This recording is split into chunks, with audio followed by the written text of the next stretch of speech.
Hello, everyone, and welcome back to the next episode of StreamTime Sports. My name is Kristen. I'm the community lead, joined as always by our CEO, Nick Meacham. Now, Nick, due to my holidays, we've been talking about the Caribbean quite a bit. We could rename the podcast the Gulf Stream Podcast, but I do think it is worth, talking to our audience a little bit. We were a little concerned you might not be able to record this episode, so maybe tell us a little bit. And I didn't even ask in our pre-recording meeting about it because I wanted to hear it first time. How have you been? You clearly hear you survived, so it's not been end of days, but, tell us about it. It's been an interesting couple of weeks. We were on holiday with a few friends that came over from London to visit us over one of the nice resorts on the other side of the country. And we started to hear murmurs that there was this hurricane building way out in the Caribbean on the other side, like not really anywhere near us. And that was it. There was just a bit of a murmur that it was just building and nothing really to worry about at this stage. And then all of a sudden, a couple of days later, which was only a week ago now, we heard, this hurricane is now actually growing in size where normally it starts to peter out. And it's grown at the fastest rate in history. And actually, normally it tracks quite vertically, quite north up towards the US is typically the trajectory.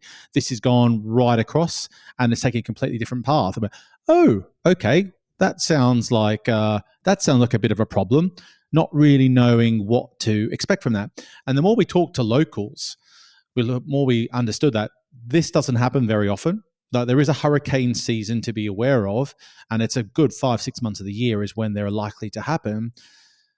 But nothing like this has really happened almost before with the alarm bells, the scale, and it's never happened at this scale this time of year. So yeah, it's serious. And if it does keep tracking the way it does, and that's the thing, it's an if question quite a lot right until the last couple of days because it can change course, it can die out. And so we're all getting a bit confused as to what to expect. And then everything went into like hyperdrive. So everyone was hitting the shops with buying things to survive if the water was out, if food wasn't available, if electricity was out. Because if it does, worst case does hit and it hits hard, then electricity could be out for weeks. I heard one story from someone the last time it hit. Now, granted, this was 30, 40 years ago, that they were out for 2 months. Now, they lived in the village, they lived out of the center of town, but that's the scale of what can happen in a developing country if one of these hurricanes hits the way it could. So we started getting a lot more fear, a lot more anxious as to what could happen, as did everyone else. We talked to Jamaicans, we talked to a lot of the locals, and they're all giving us similar alarm bells. And actually, they were building more fear for us because they're like, look, this is looking really serious. So yeah, basically, I had to go do a big shop, buy gallons and gallons or liters of water, hundreds of dollars of crackers and biscuits and dry food, basically, in tin food to be ready just in case we were out of power for so long. And when it came to crunch time, it was quite surreal. We were talking, and everyone we had was the same sort of feel. There was this anxiousness about it's coming. And what happens, apparently it's quite normal, is when a hurricane's coming, it starts to take the moisture out of the air. So the country or the destination it's about to hit gets a lot hotter. And it actually is it's not as windy. It's quite calm. So it's a cliche calm before the storm is literally what was happening over that period. So for us, it was getting all very weird. And we have a lot of friends who are both locals and non-locals. And we're like, everyone's sort of messaging each other going, what's going to happen? How bad is it? And even on the day that it was due to hit, we weren't really clear how bad it was going to be. And so there was a lot of anxiety, a lot of stress, a lot of fear. Unfortunately, Kingston didn't get hit nearly as hard as some of the other southwestern cities and regions that got really decimated by the hurricane. We had, I think, 70-mile winds or so forth, which is crazy, but pretty calm compared to some of the other parts of the island that got absolutely destroyed. We had a lot of trees down. We lost power, but luckily we have a generator at the complex we live in, so that was lucky because otherwise we would have been out of power for nearly a week. And yeah, just the anxiousness was almost worse than the actual day itself in the end because we got off pretty lightly. So anxious for the kids, anxious for us, anxious for our friends. So now that it's done, we've got our first one under our belt, we can breathe a little bit easier now, and then we know what to do at least and what to expect if those things come. And I've got about 24 liters of water sitting in my basement if I need to pull it out for the next one. Apparently this is going to be a hot hurricane year, which is really exciting to learn as you kick off the hurricane season. So yeah, it's been a whirlwind couple of weeks, but yeah, we're all good here, that's for sure. Well, Nick, as you talked about all that, you didn't mention the anxiety about content never sleeps and what would we have done. Sure, we would have found a way, but I know that was causing you more anxiety than anything else. Oh man, I was like, how do I get to my laptop quickly, and how can I push out another piece of content? Content never sleeps is always at the front of my mind, and so very keen and glad that we could get this podcast recorded, because otherwise I would have lost even countless more nights sleep, more than that hurricane itself, because I knew that the podcast would have been a day late. But glad we're here, glad we're keeping business as usual and on with the show. Well, one thing I do have to ask, because you talked about losing power for a little bit. I don't know if it occurred over the 4th of July holidays, but, one of my favorite sporting events, which, again, we talk about events that aren't getting picked up in the UK and around the globe, and I don't know why, was the Nathan's hot dog eating competition, which shockingly this year, superstar Joey Chestnut was banned because he has a sponsorship with a vegan hot dog company. So there's a new champion. So, Nick, were you able to tune into that? Because, we talked about in the office, Josh Sim, one of our editorial crew, about downloading a VPN so we could get ESPN Plus to watch it. But it is a real shame that is not covered outside of the United States of America. It's a travesty. I did see coverage of it. It was really weird because it was on, I think it was on the ESPN Caribbean that I saw some coverage, but they didn't really talk about the controversy. They kind of just showed him doing a competition somewhere else, and then the other competition with that, I think it was a huge, massive dude that won. No, that was a drinking contest. He drank like 4 gallons. Lemonade, yeah. Yeah, that was go onto YouTube or go to social media and find that clip, and then watch the after clip where have you seen that where he's getting all the accolades and there's someone just throwing up next to him and he's like, tap him on the back and go, off you go. This is my moment. And they're still walking away, throwing up after drinking 4 liters of lemonade. And he's just basking in the glory, as calm as you like.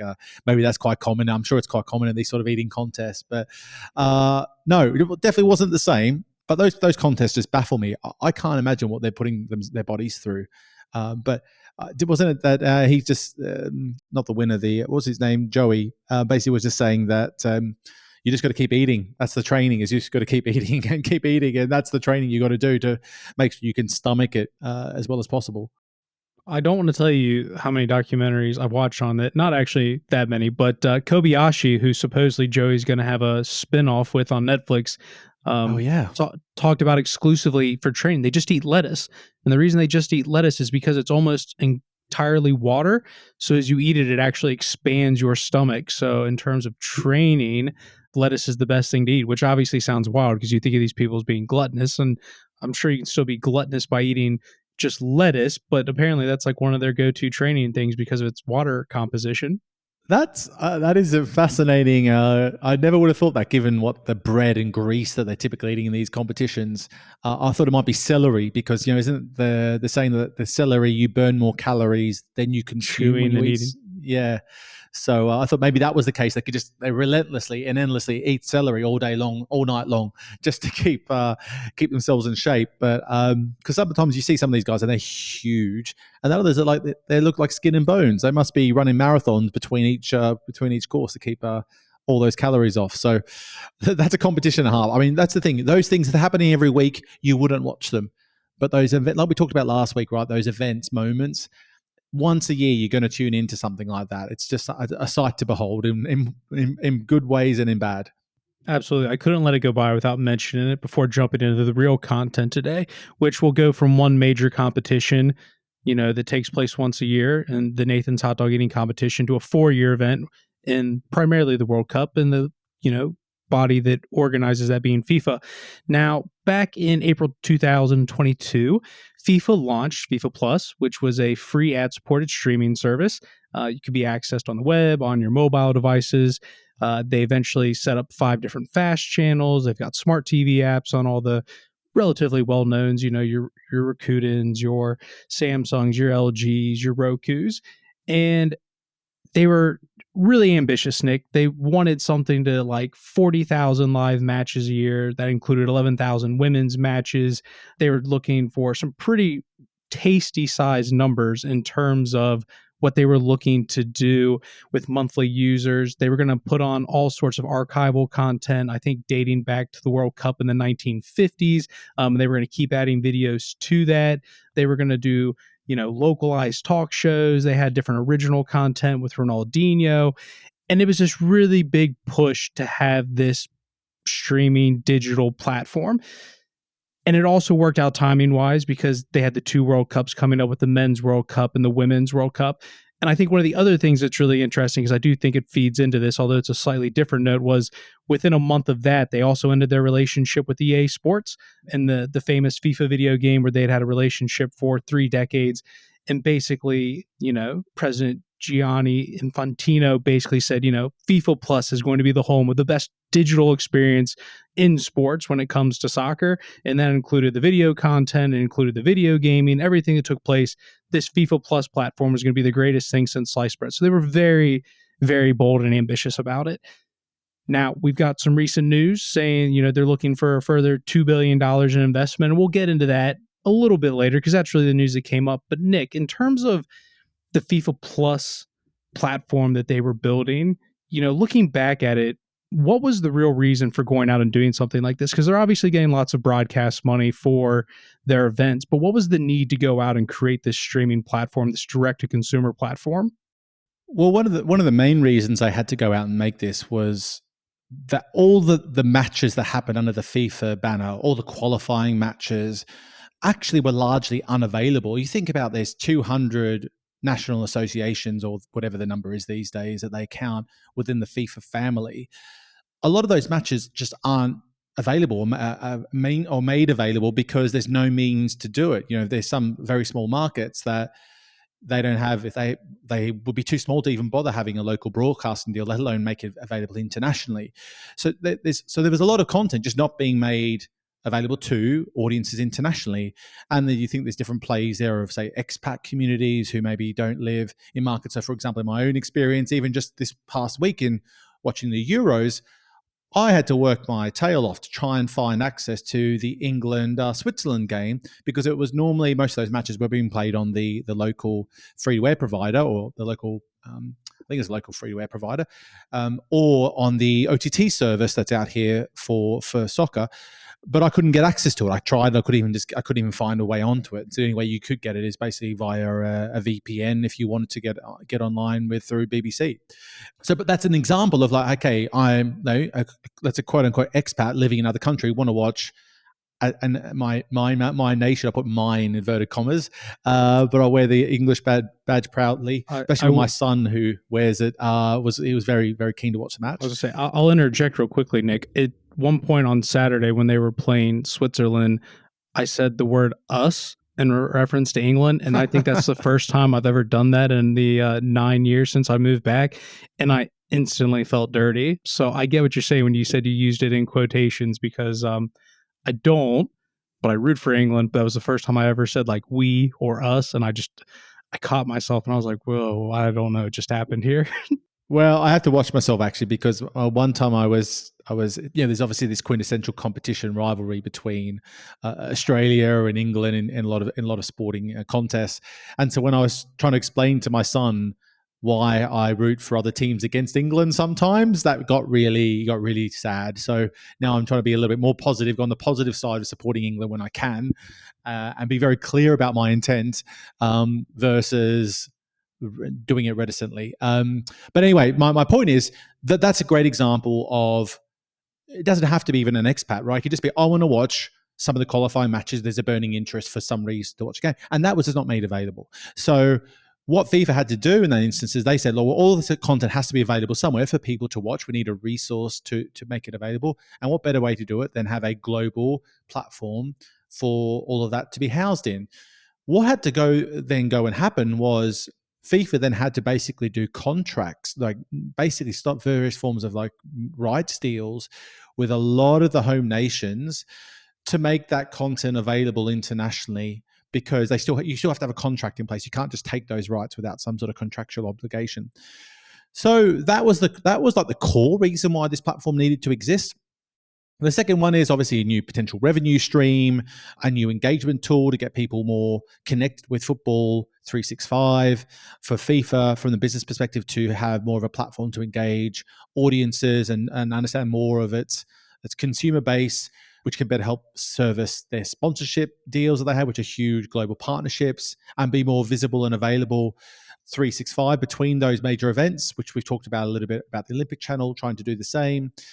So all those things make a lot of sense. And also telling the stories of some of the major teams, the athletes, the stakeholders, that FIFA could take a bit of the ownership of that and do it through this platform. So it makes a lot of sense to have a platform like they have. And I think it follows a similar playbook that a lot of the international federations have tried to follow.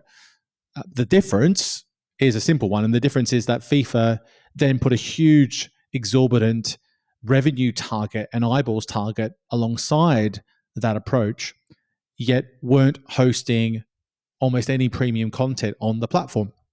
I think they might have done a few select initiatives in maybe markets like, I think I have Brazil in my mind, where they might have broadcast some of the content in Brazil, but I think that was maybe on a non-exclusive basis with the Brazilian influencer who had some rights as well. But they put some of the more premium content available in some markets, very, very lightly, but not enough to move the needle commercially, not enough to drive billions of revenue, which is they were going out there and saying that they would. And so that's a predicament I think everyone's trying to get their head around, is like with any sports property, what's your objective here versus what are you trying to, what's the objective, and is it realistic, particularly on the commercial front? Is it realistic to create a platform that is there to service an underserved audience, to make sure all content and all matches are available at any time? Yes, that's great. But is it going to be a massive revenue driver through the direct channel itself? We have not seen many examples where that can really reign true yet, or it's going to take a long time to build. So no surprises that FIFA have had a few challenges in hitting some of those commercial goals they set. Now, they did, I think, actually start off with a little bit of a mini bang because, like I said, they had the World Cups sort of back to back. Now, as you mentioned, I think one of the questions I had was, how do you attract people to the platform? It's similar to, we've seen things in the Premier League, like whether it's MUTV or Spurs play, what are fans actually really willing to pay for? Are they willing to pay for the platform to watch some behind the scenes and some player interviews? And then you're basically relying on the lower tier content, like the under 19s and stuff like that. There's kind of the World Cup or the FIFA Plus proposition, right? Where you weren't going to get the actual World Cup games themselves. Was there enough to keep people coming in for that? But I guess one of the things I at least appreciate about Nick is they didn't try to put a subscription to it. They were going to go with that ad model. So it did feel, at least to some degree, it was a little bit more realistic. But the World Cup at least gave them an initial really big boost to start off with, in terms of, if nothing else, if it was just about getting people to sign up and start collecting some data, they at least started off with a bang. But I think what my concern was long term started to come around, which was, what do you do now? I don't know what's keeping people to stick in that ecosystem. Yeah, and the question is, I think the fundamental question sports has struggled with. We talked about the events economy a little bit last week again. We talked about just before on the hot dog eating competition, right? Do you need fans and consumers to actually come back to your platform? Does that actually need to happen in between those events? Or are you actually dissipating the engagement of when those moments do actually happen? And by dissipating the engagement, dissipating the value on an ongoing basis, does that really sort of almost take the air out of when you do have a major event moment to come, that all eyes aren't on your platform because they've been coming and going and it's not really been providing the value it needs? I think it's just a conundrum for the industry to work out how much engagement through the year is enough versus just picking on those tentpole moments, those major events moments. And I agree with you. I think FIFA's approach on being very open and advertising led in their commercial model, you're seeing more of that now across the industry. We see that by putting gating or paywalls on content, it really does stop the casual consumer to come to the platform to watch. So taking the advertising-led approach makes a truckload of sense. I did go on their platform just before, and this is where it gets really interesting when you take an advertising approach, right? Is they are typically using either various forms of programmatic advertising to drive revenue. And currently, the number was they had my data. Once you press accept cookies, your data was being sent to around 842 ad partners or vendors. So that just is one of these things to be aware of is, when you start playing this game of opening up the doors, your data is still being used and commercialized in another way. But that's what every media outlet does. So that's not like, oh, FIFA's doing it the wrong way. FIFA's just following the conventional model that all ad-funded businesses follow. So this is not a hate game on FIFA here. This is just how the game works.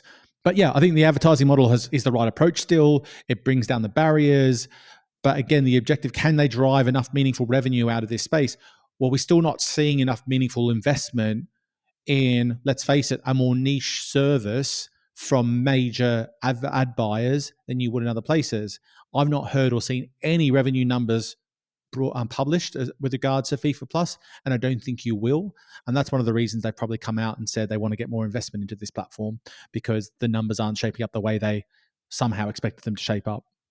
Well, before we go into the investment side of things, just still looking at sort of the current platform and the original strategy that was laid out for it. One of the things that I thought could have potentially been interesting is, football's obviously a global sport. I thought one of the interesting things we've seen with, say, the NBA was they sort of embedded themselves within the, what is it, the courtside. Oh my gosh, what was the year, Nick, that basketball started? The product that our friends at FIBA put together, Courtside 1981. 1891. 1891? I think it's what it is. 1891. Yeah. Yeah. I went dyslexic there for a second. Yeah. Like, I liked how they embedded that within the platform, right? I thought it was a nice touch to do that. And it's sort of how we've spoken to the UFC, where the UFC's bought other, or, negotiated with other mixed martial arts to exist within the platform. Like, it could have been interesting to, could the FIFA Plus platform become a place to house some of this other stuff in a non-exclusive manner where, it could have been an aggregator of sorts. Like, I always thought that was interesting. Or potentially, I remember, I think Andreas Hayden wouldn't have been the first person to say it. He's just the first person I personally heard say it. These direct-to-consumer platforms could be a negotiation tool. And, there's been some rumors about FIFA talking about with their Club World Championship that they've been negotiating with Apple.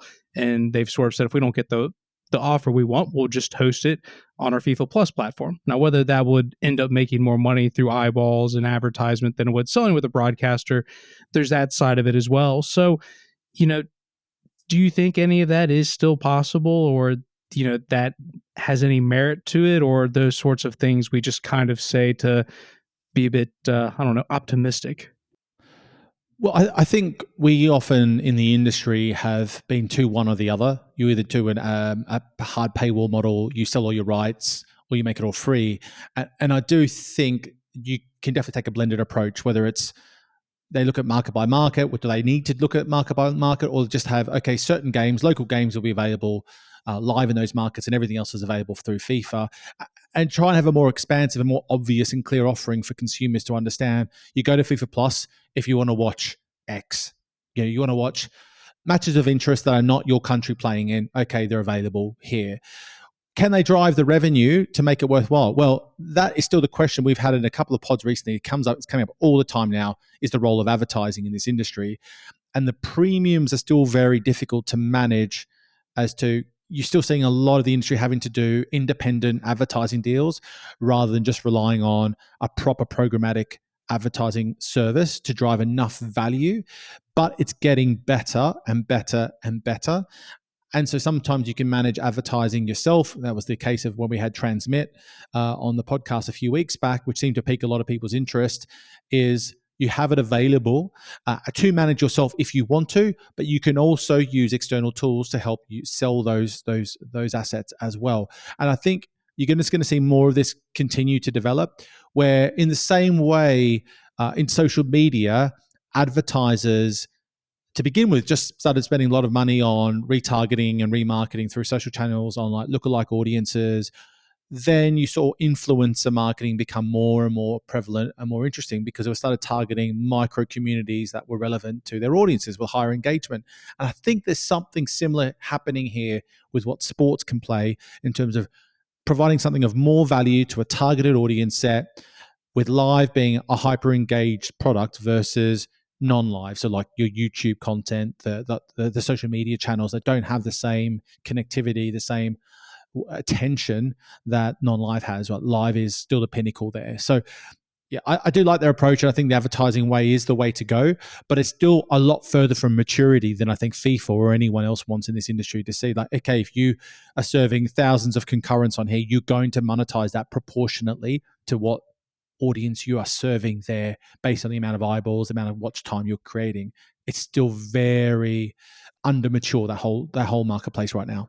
So now shifting gears, because we've alluded to it a little bit, but it's time talking about the recent news, which is FIFA is now looking to raise $2 billion in investment, primarily looking at U.S. sources or trying to continue to milk the cash cow that is the Middle East that seemingly is willing to throw a lot of money into sports at the moment. And they're offering up to a minority stake in the platform. It almost reminds me a little bit of Barcelona pulling all their levers with, Barca Media and trying to raise money at the expense of potential future profits there. So, Nick, with them coming out and saying we're looking for a further $2 billion, do you indicate that they're not hitting some of the marks that they were looking for, or is this something you think was always going to happen, kind of regardless of the situation? No, I don't think it was going to happen unless there were challenges being faced. And I know what the external perception is. I'm not in FIFA to understand what the conversations are.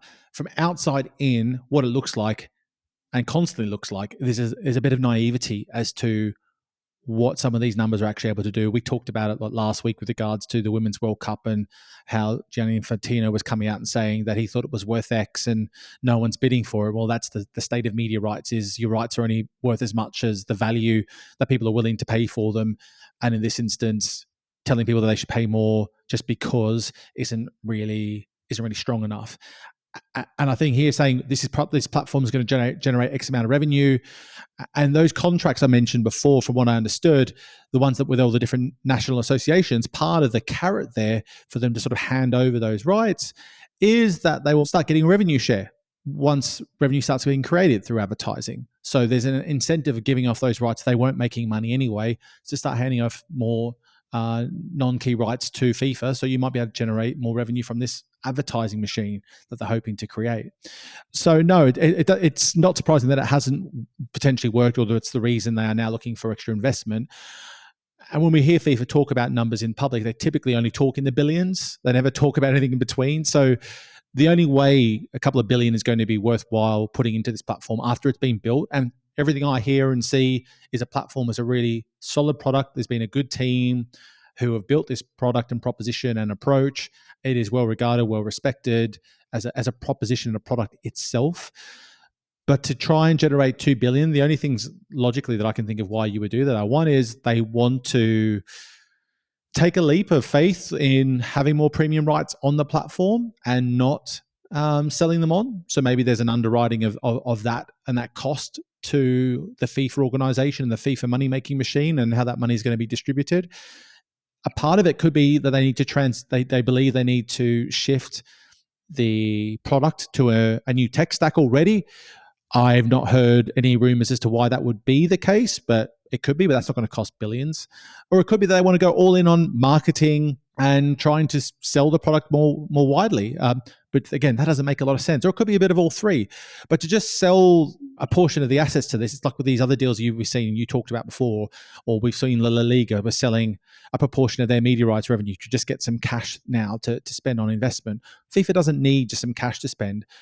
Typically, FIFA as an organization, but I know what will be happening in an organization like that, and there'll be a lot of pressures from all stakeholders saying, hey, you promised us that we'd start generating revenue from a platform like this, and it's not generating the income. So what are you going to do about it? How are we going to resolve this?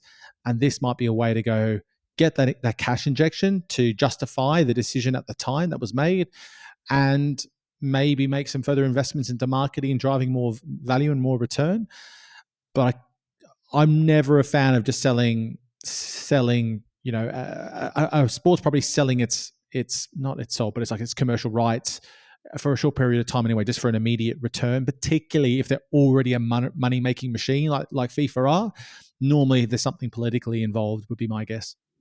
Well, you sort of answered my next question, which is what are you going to do with $2 billion? Because as you said, it's not a small sum of money, and it's not like the platform should be outdated from a tech perspective. So where does that $2 billion go? Because anything that's infrastructure wise isn't really kind of a drop in the bucket sort of thing. So you can either elaborate on that, Nick. You can give me a wink if you want to. Yeah, you got something else to add to that? Well, I'll give it a go to expand a bit further. I would say that you could easily throw a huge amount, I'm talking like 9 figures, into heavy marketing of the product if you wanted to, if you thought you could generate some significant returns by building an ongoing audience, or you talked about the fact that FIFA talked about this FIFA Plus as a destination, right? Fantasy sports being wrapped into it. Maybe there's some other layers of this they could add to. Who knows? They could look at creating a gaming proposition akin to, I know they've been talked about that they're going to launch a new game with partners, not EA Sports, but PES, Pro Evolution Soccer, I think was the partner. But imagine that being part of the platform. So you're creating this ongoing destination that FIFA is having, that you have availability and more connectivity with audiences. So I could see them spending money, some pretty major money in, maybe it's an investment into a new game, maybe it's investment into marketing, maybe it's an investment into, again, redoing the platform. Quite often you do find in business generally, when you build a technology platform, that it's not all it's cracked up to be. You might have missed some things. It's easy to miss things in the original build that, we need more flexibility in this. We need the capability of plugging this into the system. We need to make sure it's more cloud-based, and we need to make sure it's more dynamic in how it's set up in the infrastructure. The really boring part of it, I guess, the non-business part, that can be a huge investment if it's going to unlock more commercial opportunities. So I could see a bunch of reasons why they might need to take a reset to the approach. Is that worth $2 billion? No, it's definitely not worth $2 billion. Could it be that actually it's only reports, right? So it could be that maybe the investment they're looking for is to the valuing the product at $2 billion, and actually it's only a percentage of that number, potentially. But my guess, it is to underwrite some of the underperformance financially of that platform versus what was sold or was presented to the stakeholders in FIFA, and that is probably the major reason, I guess, that this would be the case. I can't really see another way other than bringing more rights into the platform and underwriting that loss to FIFA, which would be a very interesting move. It'd be a very shrewd move. The Club World Cup is something you mentioned before. There could be other sets of rights that might say, hey, you know what? Well, we're actually going to double down on this. We're just going to underwrite it with this investment, and we're going to shift audiences to our platform rather than follow the convention, follow the wisdom of selling the core rights to free-to-air providers. So it's hard to make sense of it, to be honest. Well, that probably doesn't leave me overly optimistic for my last question on this, which is, say they get the money they're looking for in terms of their investment. Other than the really obvious answer, which is make more money, get more people on the platform, what do they need to do to turn this around to potentially hit some of the numbers they were looking to do? Like, what is success going to look like? Because clearly, whatever they originally set out for, they're not hitting that. How do they make this investment worthwhile? Tricky question. I would say a couple of things. So one, that trying to look from the playbook of the IOC and with the Olympic Channel and what they tried to do. So what they tried to do is create a platform that provided a really significant new asset to its top partners to sponsor, to spend more money on as an activation of their partnership. So can they create new shows, new series, new propositions, or just new advertising channels that they can provide their top partners to increase their spend and value as being a key partner of FIFA? Or can they generate sort of a new tier of partnership at the global level that allows them to bring on a new array of partners that they can possibly build a relationship and then get them interested in investing at the bigger level? And so that digital asset provides them a new way of unlocking more potential suitors to work with FIFA in the years to come in different ways, and not just on the FIFA Plus proposition. The other part is just generally, we talked about it again a couple of weeks ago when I mentioned that pod before, is keep investing in making sure the infrastructure is really robust so they can maximize every dollar possible through programmatic advertising and really hammer home in the same way your experience of going to a YouTube or other social media platform might be filled with ads these days. That's a way to make sure that they are generating as much income as possible. And that's really the only couple of areas I can see that they can drive enough meaningful financial return. They might need to, again, hammering this point a bit, to bring some more premium rights into the platform to create the destination advertisers are looking for to try and make it worthwhile to become a more major investor with FIFA rather than just plugging in their advertising budgets into the traditional channels they're using. So if they do some of those things, then I could see a world where you could definitely see an increase in income from advertisers and fundamentally sponsors and commercial partners of FIFA to fund and generate more revenue. Do I see it all of a sudden overcoming this huge price tag that'll be on its head to generate return for whoever does invest into it? That's a whole other question. Well, it's interesting, Nick. I actually love that idea. I think if they were going to do something with it, that makes a ton of sense. And we're going to talk about the NFL next. And I think about what the NFL has done with NFL media, the way that's just, it is quite literally its own separate business, but it is part of the umbrella, football at the end of the day, soccer is the world game. I mean, you could do so many different localized shows. There's different competitions going on. Like, yes, the Euros are a part of UEFA, but there's no reason FIFA couldn't talk about that. You've got Copa America. There's certainly a lot of ways if you went full blown investment into setting up a media hub. Despite the fact you only have your major competition really that you're selling every 4 years, there's a lot of stuff to talk about in the meanwhile, even if it's not directly associated with FIFA, because those players will still be in your competition, sort of guerrilla marketing a little bit. So yeah, that makes a ton of sense when you describe it that way.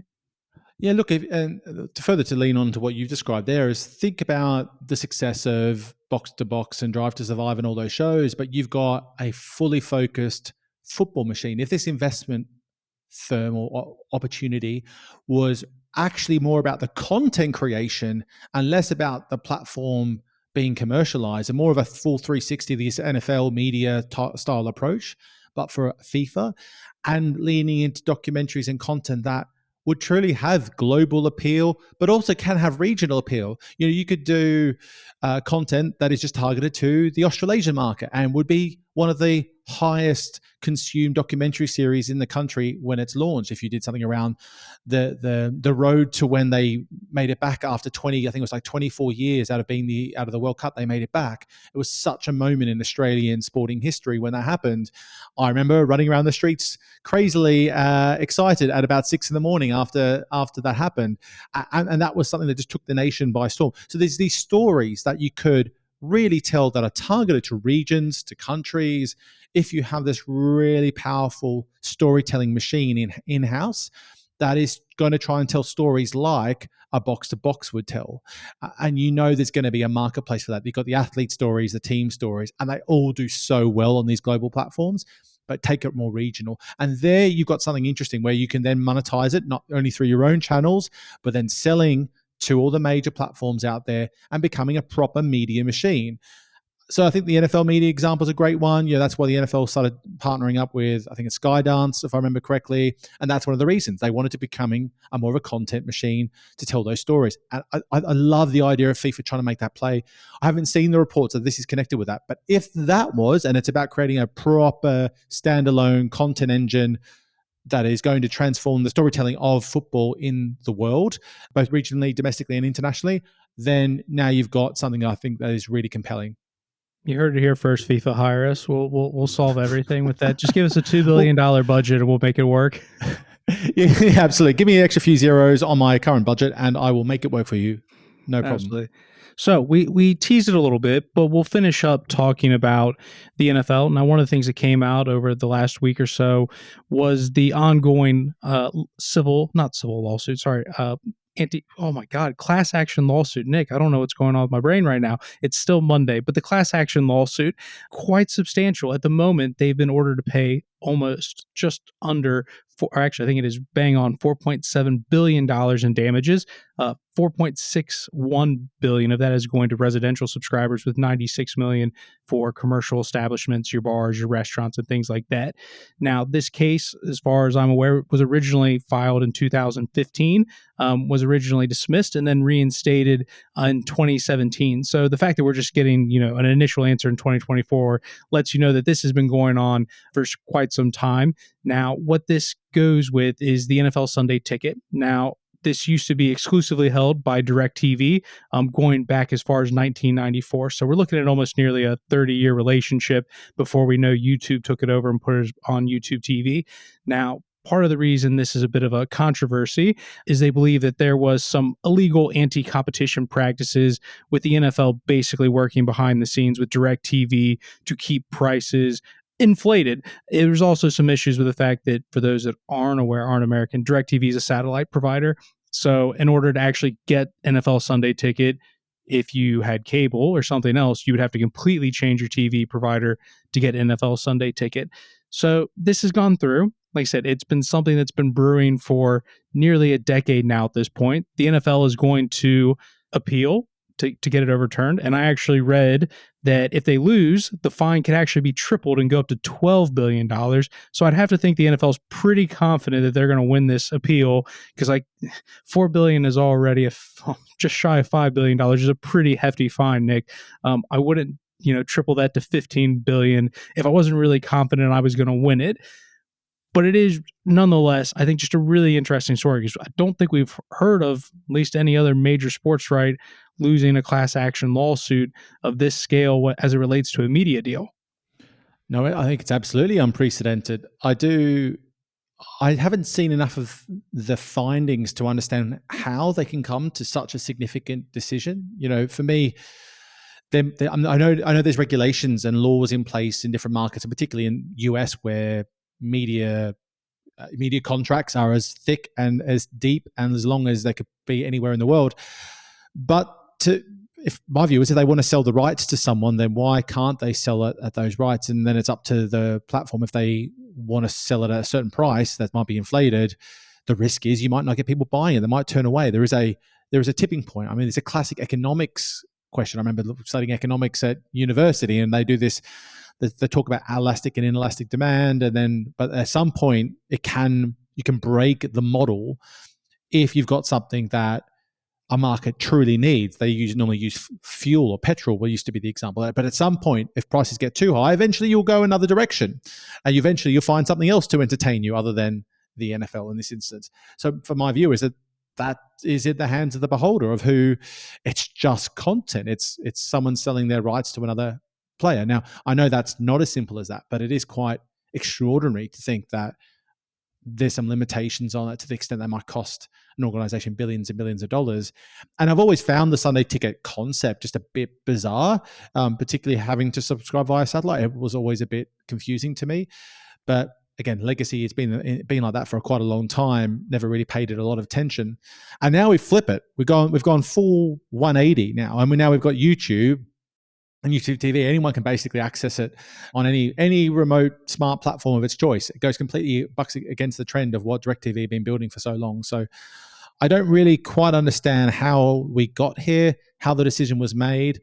Typically, this, from when I've seen major deals or major legal issues pop up like this in sports, normally you see them downsized. There's a settlement somewhere along the line. Although what I would love to see is, if it does go through at this level, is how all the consumers are going to get paid. Like every one of these decades who've been mistreated, they just apply for a check. How is that money distributed to people who win when the class action lawsuit of this scale? So anyway, that's just an anecdotal question mark for me. But I find it all very, very bizarre, and interested to see what happens. See if it does stick, or whether they find a way to settle or get it dismissed altogether. Well, I've got the numbers in front of me, Nick. The case apparently covers 2.4 million residential subscribers and 48,000 separate commercial businesses that purchased the package from 2011 to 2022. So as you say, Nick, I don't know who from an admin perspective is going to be responsible for sending out all of those different checks. And I would presume if you were a subscriber for all 11 of those years, or only 2 or 3 of those years, surely you're not going to get the same payment. I wouldn't think so. But yeah, Nick, that in itself seems like an absolute logistical admin nightmare to have to figure all that out. But I think one of the things I read, Nick, was, they talked about supposedly ESPN was interested in purchasing the product, but they were going to sell it at like $70 a year as opposed to the $350 a year. And that was evidence of some sort of alleged price fixing, because they knew DirecTV was going to have it there and they wouldn't allow ESPN to have it because it was at a lower price, which I come back to your point, Nick. As far as I'm concerned, if I look at a different example, the Premier League doesn't care what Sky Sports sells it for once Sky Sports has paid for it. It's not really the Premier League's problem. And I have a similar thought with the NFL. Does the NFL, what benefit does the NFL have to what price it comes out in on the back end? I don't know how much that would upset their free to air broadcasters if it was such a low price point, but I'm not really too sure. I mean, it's a great point. In my view, you just want the platform who's buying your rights to do as well as possible, get as many eyeballs for much revenue as you can, and then you can do a better deal the next time around. Ultimately, for that cycle itself, you just want as many eyeballs on it. But when you want to come to renegotiation, you want to make sure they've made lots of money, so then you can make more money in the next cycle, and that's really it. So I do find it already confusing as well. And the thing is like to be really clear about what the Sunday NFL ticket is and isn't, it's for all the out of market games. So as a Cincinnati Bengals fan, if the game's in Cincinnati and for whatever reason it was blacked out, because the NFL does have some blackout rules, although they very rarely come into play, it's not going to impact me at all. I'm still going to be able to watch the Bengals game on my free to air. And when we've spoken to people from the NFL in the past, the NFL very clearly sees Sunday ticket as a premium, proposition. It's not something that's just meant for your average football fan. It's someone that, really is into it, probably also into betting, probably into fantasy sports. The idea that this package, is for the average fan or, is impacted because the NFL is quite right in their defense, saying that they probably have about as diverse of a portfolio and a media strategy as probably anyone in all of professional sports. When we start thinking about the Premier League, I like to keep banging the drum that only 52% of all Premier League games can ever be viewed legally. It's the polar opposite with the NFL. The amount of games that are on free to air, they've also got things streaming with Amazon Prime, and then they've got the Sunday NFL Ticket Pass with YouTube. I don't actually know if there's many other sports properties that are as open and available as the NFL. So, yeah, I'm just really struggling to quite fully understand it. Well, I mean, that is now though. I do wonder Yeah. if you rewind the clock back a decade, how open and available that was. I do think it's an interesting predicament around Sunday Ticket and just this notion of out of market, in market. And now, again, people are so spoiled for choice. Is an out of market product as valuable a commodity as it was 10 to 20 years ago because people have so much access to so many different types of entertainment, whereas 10 to 20 years ago in the US, everything I understand is Sunday is the NFL day. If you're a sports fan, which obviously the US over indexes in sports fans relative to the population out of anywhere, you are watching at least one of the games of the NFL, at least. And if you're a real fan, you might, if you're getting served a bit of a dud game in the next free to air slot, am I more likely to go watch the Chiefs and the Eagles play a game if they've got a game on? Yeah, I probably am. So it's an interesting predicament. And I do wonder longer term what the appetite for a Sunday market proposition will be as YouTube's democratized the access, but market dynamics are changing where non-key sports to someone individually just aren't as valuable as they maybe used to be. And highlights and stuff have become more valuable as a result of that. So interesting to see what they do with the longer term as well. But I mean, obviously, a deal when at this scale will get everyone watching closely. I'm sure that over the years in the US, with the scale of the deals that they've been happening over time, and these agreements where you have exclusive windows, for example, in the NBA, and there was an exclusive negotiation window with Turner for a period of time they had before the next cycle comes up. All these sort of things that happen right across the entire industry. That there's going to be instances of this where people are going to point to, we could say, you know what, that wasn't for the benefit of the consumer. Just is it enough of a benefit that it was illegal and going to cost the sporting organization billions of dollars? That is a whole different ball game. And finally, I wonder who has to pay those bills from the decades of ownership since '94. Is it going to be the current ownership group? They've signed a waiver, basically anything that comes their way since they've bought a team, like the new Washington ownership, the Denver owners, etc. Do they have to foot the bill, or does that bill get forwarded on to the previous ownership and say, hey, when you cashed in on this, when you sold the organization at inflated prices? That could be a whole other ball game of lawsuits if that does play out. Well, it's definitely going to be a story we're going to have to follow, Nick. A, because you and I need to just educate ourselves a little bit more. But at the same time, based on what we've seen, how long it's taken this case to get to where it is now, it's probably not going anywhere anytime soon. But it will be really interesting because if it does go, let's say, worst case scenario for the NFL, what that means for other leagues and organizations to have to take into consideration. And then, does that transpire or does that, move itself across the pond? We've talked about the UK doesn't have a ton of competition, at least compared to the US for sports rights. So, be interesting, because, as the consumer standing up for the little man, Nick, we probably should be in support of them. I'm just not sure if I fully understand it, if I'm honest. Well, yeah, definitely something we have to follow very closely. It could be an absolute needle mover and could have cost a lot of people a lot of money. But yeah, time will tell. Well, thank you everybody for joining us this week. Like I said, very glad that Nick was able to be here and join us, and we will catch you next week. Thanks, everyone. Now, before you go, if you liked what you heard today, be sure to rate and review and just let me know what you think on social. You can find me on most social platforms as SportsPro Nick. And please do spread the word of the podcast. There's no better way of marketing than word of mouth, whether that be in person or on social media. And if you don't like what you've heard, or you think we should be doing more or less of something, then reach out and let me know, as I'd love to hear from you. Thanks, Stream Timers. Until next time.